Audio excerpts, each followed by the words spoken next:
یعنی میرے خیال میں شاعری میں حضرت علی اتنے بلند مرتبہ ہیں کہ ایز اے پوئٹ بھی اگر ہم ان کو ڈسکور کر لیں تو ایک پوری نئی ڈائمنشن، ایک نئی جہت کھل جائے گی ان کی ذات کی.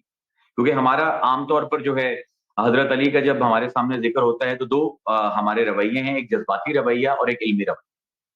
ایک ہمارے جذباتی طور پر بہت وابستگی ہے حضرت علی کے ساتھ، تو آپ کو یہ شاعری ملے گی کہ نام حیدر کے سوا غیر پہ کھلتی ہی نہیں، نام حیدر کے سوا غیر پہ کھلتی ہی نہیں، دل کی دیوار بھی دیوار حرم جیسی. دس از ایموٹیولی چارج.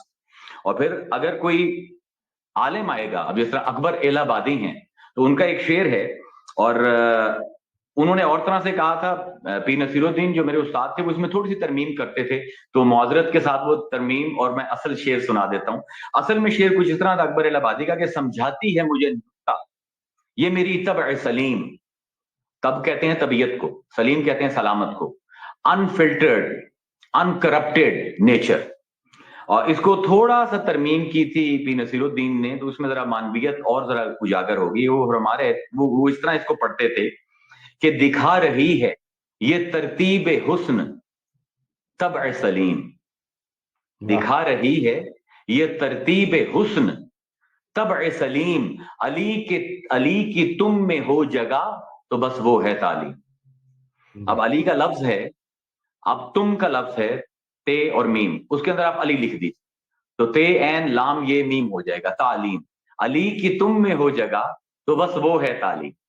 تو یہ ایک علمی اب رجحان ہے. اب یہی ہے اگر کوئی جامی جیسا آدمی حضرت علی کی شعری روایت کے ساتھ منسلک ہوگا تو اس کا اظہار، کیونکہ وہ بہت بڑے عالم ہیں جامی. آج عربی زبان میں بھی اگر آپ نے ماسٹر کرنا ہے تو آپ کو شرح ملا جامی پڑھنی پڑے گی.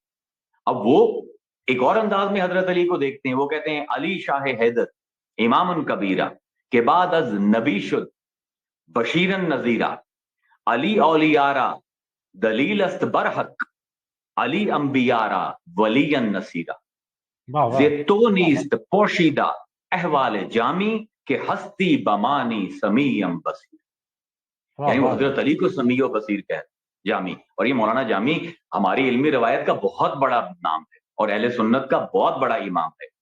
اب وہ کیوں کہہ رہے ہیں یہ علمی انداز سے، وہ کیا سمجھ رہے ہیں حضرت علی کو؟ کیونکہ جب میں ایک بصیرت مسلمان حضرت علی سے جب بھی انٹروڈکشن میرا ہوتا ہے تو پہلی چیز جو میرے ذہن میں آتی ہے انا مدینۃ العلم وعلی باب، کہ حضور نے فرمایا کہ میں مدینہ ہوں علم کا. Medina is cosmopolitan city, a big city, not a small town. انا مدینۃ العلم، علم کے حوالے سے جو کچھ کسی میں ہو سکتا ہے وہ سب کچھ میرے اندر ہے. وعلی بابھا، اور علی اس کا دروازہ ہے.